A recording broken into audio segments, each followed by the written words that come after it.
Dag beste vissers, welkom bij deze nieuwe video. En in deze video laat ik wat matrix spullen zien die eigenlijk voor een heel andere manier te gebruiken zijn. En ook echt goed te gebruiken zijn dan wat jullie gewend zijn en wat jullie normaliter zien in onze video's.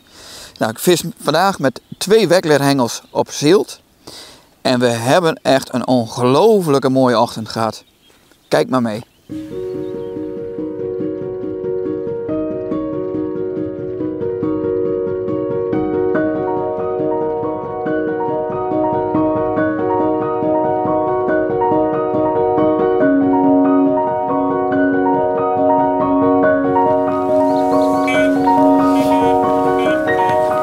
Daar gaat hij hoor.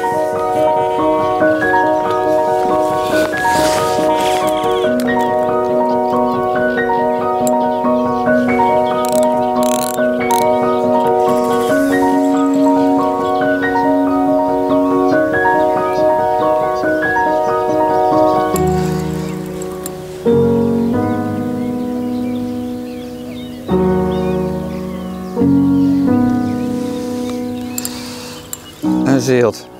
Ja hoor, of niet? Nee man. Een brasem. Vond hem al niet zo heel erg sterk. Maar in dit decor is visvangen absoluut fantastisch mooi.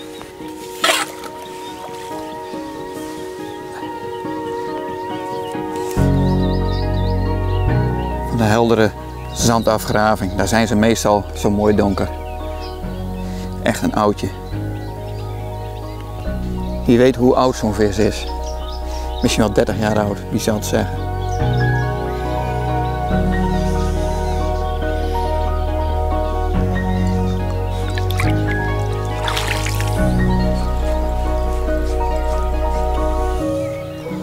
Dit is nou eigenlijk wel het voordeel dat je niet met een feederhengel vist en continu op die top moet kijken.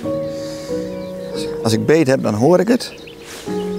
En ik kijk lekker om me heen. Ik zie van alles. Ja, prachtige visserij eigenlijk als je het mij vraagt.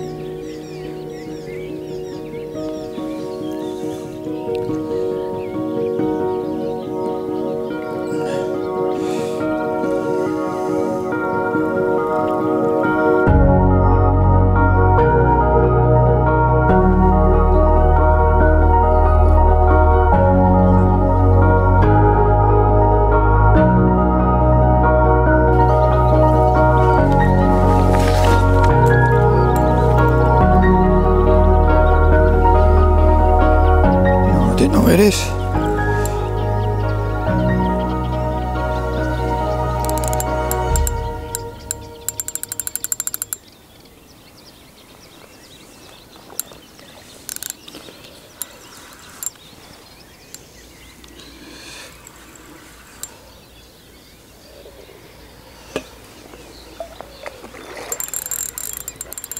Dit is geen brasem.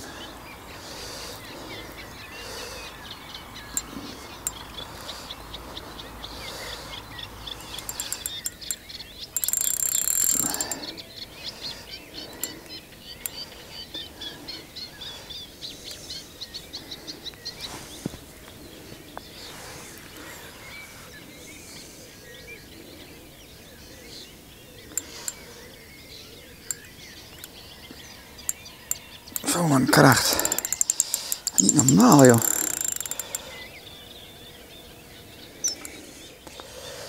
Ja, dit is een mooie zilt hoor.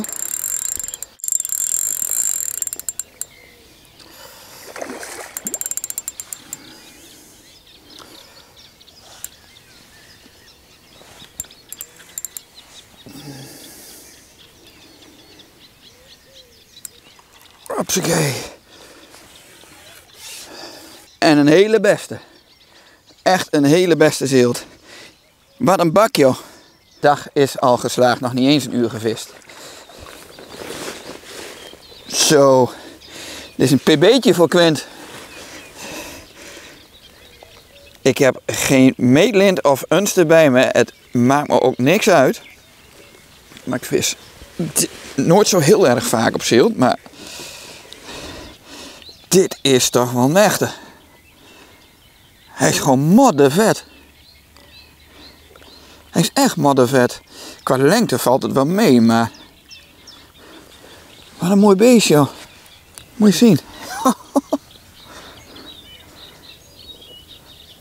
Hier doen we het voor. En wat een strijd met zo'n hengeltje. Ik vis met een Weckler-hengel, dus vrij licht materiaal. En die is hier uitermate geschikt voor. Klein haakje, waftertje eraan. Zakje PVA-pellets. En dan op het kristalheldere water in deze atmosfeer. Heerlijk, wat een mooie dag tot nu toe. Ik zet hem weer terug.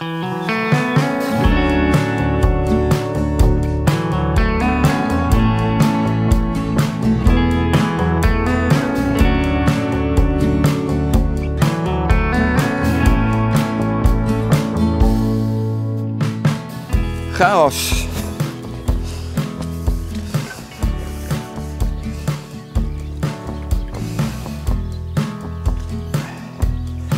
Hopsa.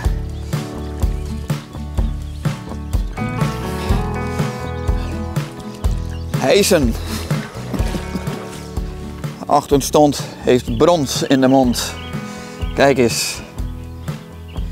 Ja, anders slag dan die we vanochtend hadden. Dus weer mooi brons van kleur. Die vanochtend was mooi zwart. Heerlijk.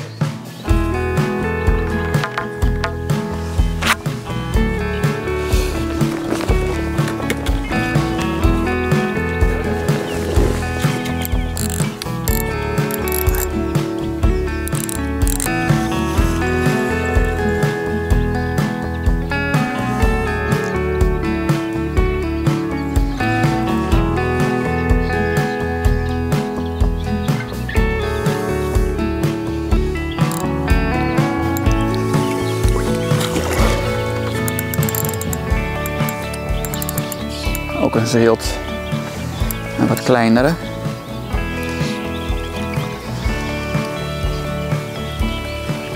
Hopsa.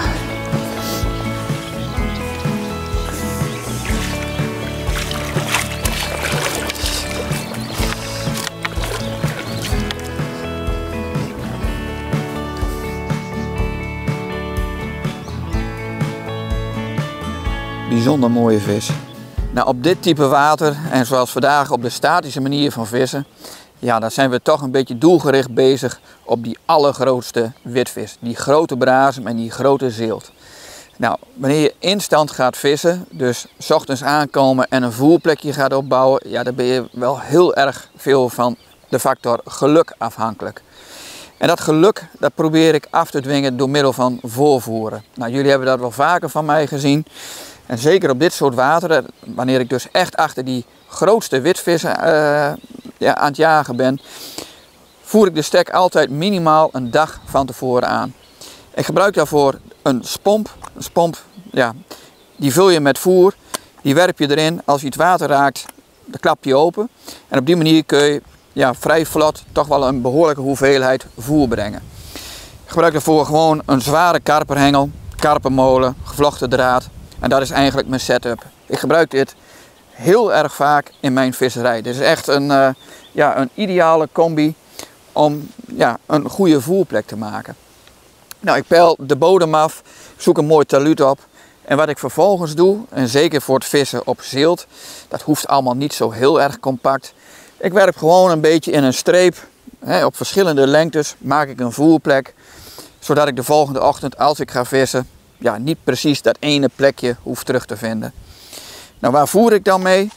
Ik voer met boilies en met pellets. En daar zit een klein trucje in. Je hebt van die pellets, dat zijn 25 tot 30 mm pellets. Ik voer een avond van tevoren. En die pellets, die zijn eigenlijk te groot voor die zeelt om op te nemen, zeg maar. Die bek van die zeelt die is niet zo groot dat hij die pellet kan pakken. Dus die pellets die lossen heel langzaam op. En pas na een uurtje of 4, 5, 6 lossen die pellets op en kan die zeelt erbij. En daarmee stel je dus eigenlijk de factor tijd wat uit. Je voert hem 's avonds aan. Nou, in deze tijd van het jaar is dat rond een uur of 9, half 10, dan kun je het nog prima zien. En om 5 uur 's ochtends gaan we vissen. En dat is nou net het tijdstip dat die pellets langzaam zijn opgelost. En dat die zilt ze tot zich kan nemen. En dat is eigenlijk perfect. Want als jij dan aankomt, dan is die zilt volop aan het vreten. En daarmee voorkom je dat alles in de nacht wordt opgevreten. En dat 's ochtends op het tijdstip dat jij gaat vissen, dat die zilt verzadigd is. Dus dat is eigenlijk het trucje met die hele grote pellets. Om die 's avonds aan te voeren. Ja, om het een beetje uit te stellen, zodat jij gaat vissen, dat je op scherp staat. Nou, we houden het mooi aan de loop zo. Voer af en toe wat bij. Bij iedere aanbeet voer ik een handje boilies bij en wat pellets. Nou, en dat gaat eigenlijk wel prima zo. Je hebt er toch net wat meer sport aan dan aan die brazens. Ze zijn flink sterk, die zilten.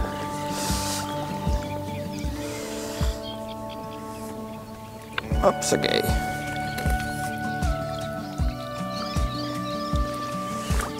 Hopsa.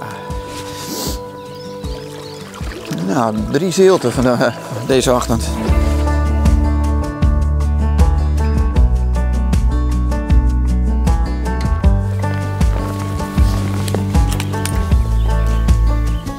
Nou, weer de linkerhengel. En ik zie nu een bepaald patroon ontstaan. De linkerhengel die ligt tegen een glooiing omhoog. En ik heb hier nu een boilie als haakaas aan. En dat is ook de boilie waarmee ik gevoerd heb. En die hebben ze toch wel heel erg graag. En dat komt natuurlijk, maar waarschijnlijk ook omdat ik hier 2 keer de stek heb aangevoerd. Met pellets en met die boilies. Dus die boilies die herkennen ze en die zien ze als veilig. En rechts heb ik een ander haakaasje. Nou ja, goed, het is altijd maar speculeren wat werkt en wat niet werkt. Maar ja, het kan ook de stek zijn dat de linkerhengel die ligt tegen een glooiing en de rechterhengel die ligt gewoon eigenlijk een stuk dieper. Toch prachtig, jongens, als je in dat heldere water die vis op je af ziet komen zo. Kijk eens.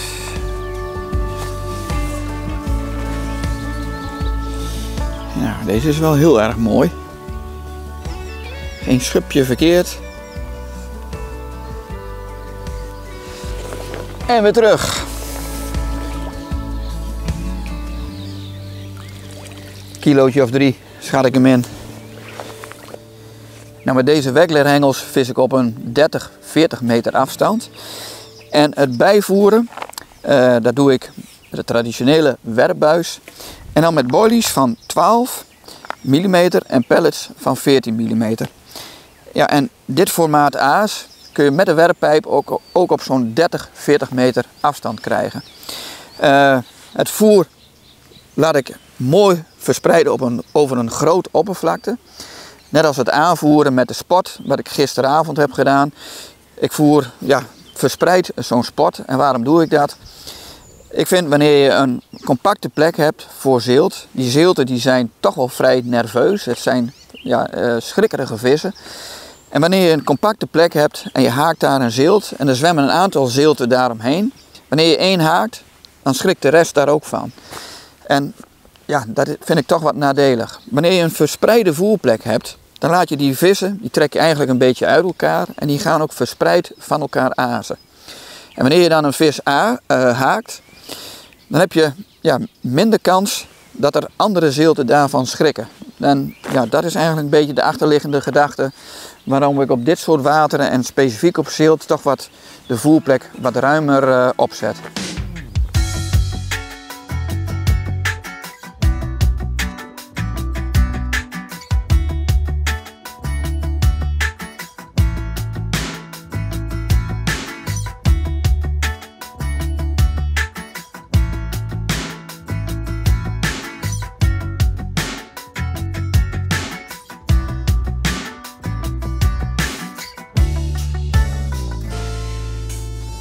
Ik gebruik hier vandaag de Horizon X Pro weglerhengel van 3,30 meter. Daar kun je op een afstand van 30-40 meter statisch mee vissen. Met een loodje van 30, 40 gram kun je een meter of 40 wel werpen. We hebben ook nog de Ethos-serie. Die is iets sterker. Die is ook iets robuuster uitgevoerd. En die is misschien nog wel beter geschikt dan deze. Alleen, jullie hebben gezien vanochtend in de beelden hoe mooi dit krom gaat op een zilt van 40, 50 centimeter. Daar heb je echt sport aan. Dus dit is echt, wat mij betreft, voor het ziltvissen, het statisch ziltvissen, echt een perfecte hengel.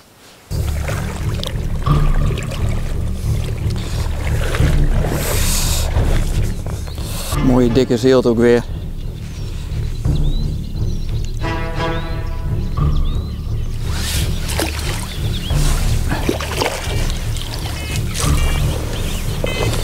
Oh, weer chaos, Wim.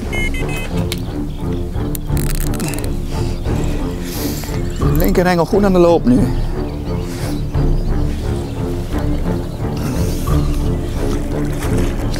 Oh, mis. Dat ging goed.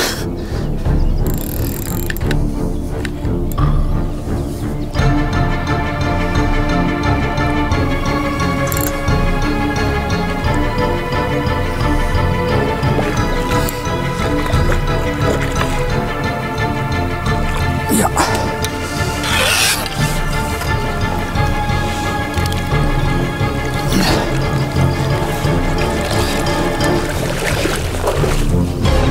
Nou, er ontstaat een patroon, zeg ik net tegen de cameraman. En onze cameraman zegt ja, het patroon chaos. En dat klopt ook wel een beetje, want beide hengels er wederom allebei uit voor een mooie vis. Ja, super. Prachtig dagje zo, heerlijk vissen dit. De montage waar ik vandaag mee vis is eigenlijk heel simpel opgebouwd. Ik monteer eerst 2 stuitjes op de hoofdlijn. Nou, op het allereerste stuitje, die schuif ik ongeveer op een meter afstand van het lood. En om dat stuitje, daar kneed ik wat kneedbaar lood omheen. En dat zorgt ervoor dat die laatste meter mooi op de bodem ligt. Dus dat die azende vis geen lijn waarneemt tijdens het azen en dus ook niet kan schrikken omdat hij een lijn voelt. Dus die laatste meter die ligt mooi tegen de bodem aan. Het tweede stuitje, ja, dat is eigenlijk het stoppertje voor het lood. En die monteer ik dus ook strak tegen het lood, want ik vis met een vastloodmontage. Nou, ik heb een 40 grams loodje heb ik eraan. En vervolgens heb ik een hoeklengte zwivel. En dat is eigenlijk ja, een soort watteltje waar je dus heel eenvoudig je onderlijn in kunt monteren. Er zit een heel klein rubbertje op waarmee je dus je onderlijn mooi in de connector kunt klemmen. En vervolgens heb ik gewoon een standaard onderlijntje van 10 centimeter. Haakmaat 12, 23 honderdste. Ja, dat is het eigenlijk. Boilie als haakhaas. Af en toe heb ik ook nog een waafte gebruikt. Als extra voer gebruik ik dan een PVA zakje met wat pellets en een beetje lokvoer erin. En that's it. Meer dan dit is het niet.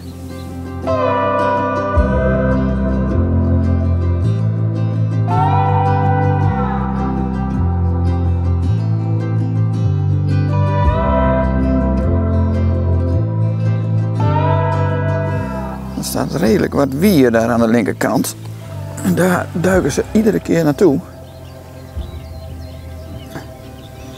Het is dus zaak om goed spanning te houden op de lijn. En niet te veel aan de slip te zitten van de molen. Je moet hem echt wel strak houden. En wat ik nu gedaan heb, is de molen in de anti-retour zetten. Wanneer er dus een schot van die vis komt, wanneer die vis dus echt wegvlucht, dan laat ik eigenlijk mijn pinky los. En dan gaat die molen over in de anti-retour. En dat heb ik dan in dit soort situaties liever dan dat de slip te los staat. Maar ik moet hem gewoon echt strak houden, want ik moet hem echt door het wier heen trekken. En op die manier heb je ja, een beetje marge om die vis te laten vluchten. En dan doe je eigenlijk zo, laat je je pinky los en dan kun je dus die vis laten gaan. En dit is het cruciale moment. Oh, hij zit door die andere lijn. Zie, dit bedoel ik. Kijk, dan komt er in één keer zo'n schot van die vis. En mijn slip die staat eigenlijk te strak om hem te laten gaan. Maar doordat ik mijn molen in de anti-retour heb, verspeel ik hem gewoon niet. En kan ik die klap opvangen. Dit is ook wel weer een deftige zeel dit. Kijk, het klinkt allemaal wel niet zo mooi als hij door de slip heen gaat, maar het is wel uiterst effectief. En dat gaat mooi. Kijk eens, weer zo'n groene rakker. Jongens, de meimaand is een absolute topmaand om zeel te vangen. En zo deel ik mijn seizoen dan ook een beetje in. April voor de grote brazems. Nou, in mei mag ik graag eens een keer op zeelt vissen. Straks komen die grote wenders weer aan beurt. Ach ja, zo wissel je het seizoen wat af. En zeker nu op deze manier breng je nog wat variatie in je visserij. Echt wel, wat prachtig dit.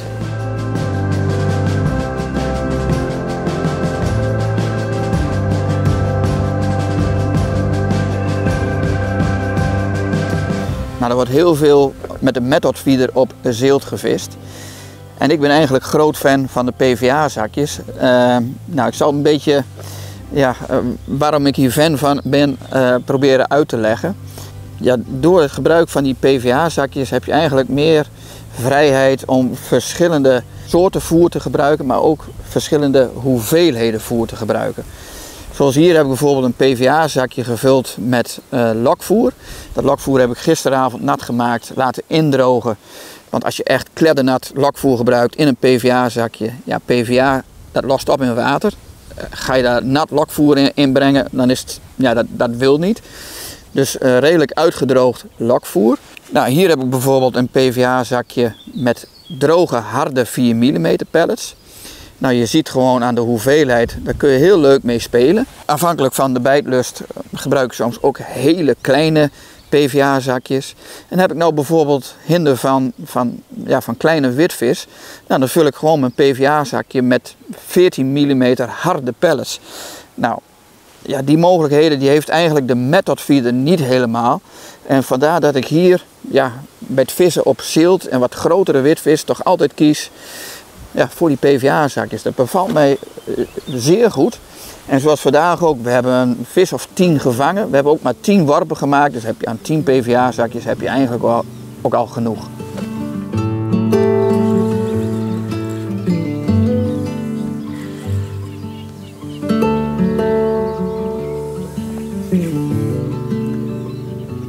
Hupsakee.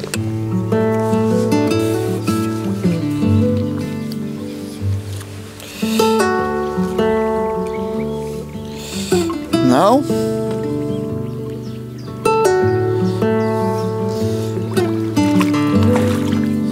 Aju, paraplu.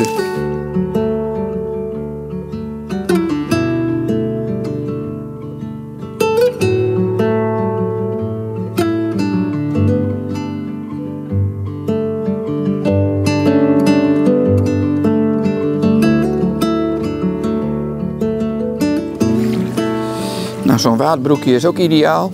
Zeker wanneer je wat rietkragen hebt, zoals hier. Hier moet je toch een eindje het water in om die vis veilig te kunnen landen.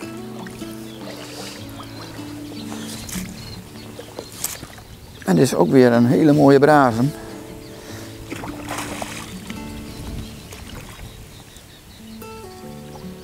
Zo, dat is nog wel een mooie.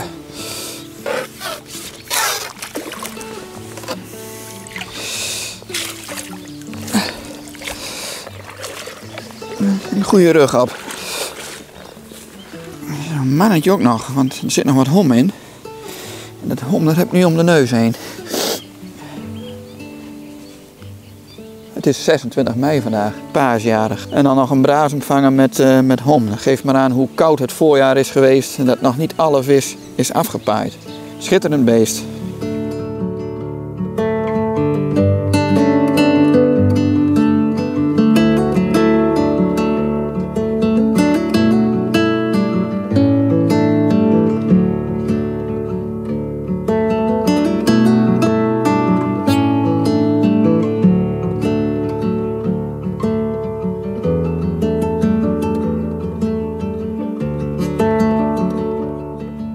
Nou, we zijn aan het einde gekomen van deze video. De cameraman die gaat straks naar huis, maar ik blijf nog even heerlijk genieten hier op mijn stoeltje. Genieten van de omgeving en het is een prachtige dag, dus ja, ik ga nog niet naar huis. Ik hoop dat ik jullie in deze video heb kunnen laten zien dat de Matrix producten breder inzetbaar zijn dan jullie misschien wel gewend zijn. Ik gebruik ze althans heel veel op een statische manier van vissen. Nou ja, en dat statische manier van vissen, het grote voordeel is toch stiekem wel, ja, je hoeft niet op dat topje te letten of op die dobber. Wanneer je beet krijgt, dan hoor je het, een zelfhakend systeem. En Quintemans die kan heerlijk van de omgeving genieten. Nou, daar is het me om te doen. Mooie visdag gehad. Ik wens jullie ook een hele mooie visdag toe. Mooie vangsten. En graag tot een volgende.